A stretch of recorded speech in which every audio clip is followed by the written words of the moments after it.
पापा सारा करे।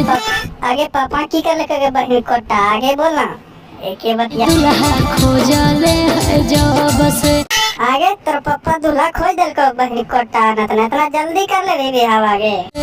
कैसे होते देखे में चिंता में ही हो तो बस। अरे चिंता काहे करेगे बहन कोटा न दुल्हावा ठीक मिलता होगे। अरे दुल्हा खोजले है जब से थोड़ा सरकारी दूल्हा चाहिए बहन कोटा न आगे बोल बतिया। कैसे होते देखे में चिंता में ही हो तो बस। अगर चिंता काहे करेगी सरकारी दूल्हा मिलता होगे आगे बतिया सुनना। वाले नौकरिया वाला भैया दूल्हा से बताइए थोड़ा खोल के बतिया। अच्छा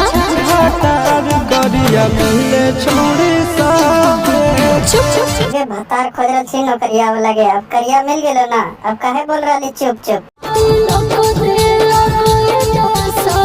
की बोल गे पापा दिल को 10 लाख 3 लाख तो लिए ले छोड़ देते गई छड़ी। खे में छौड़ी लागे रंडी तू बाज गे। ऐसे दोस्तों वीडियो देखने के लिए चैनल को सब्सक्राइब कर लें।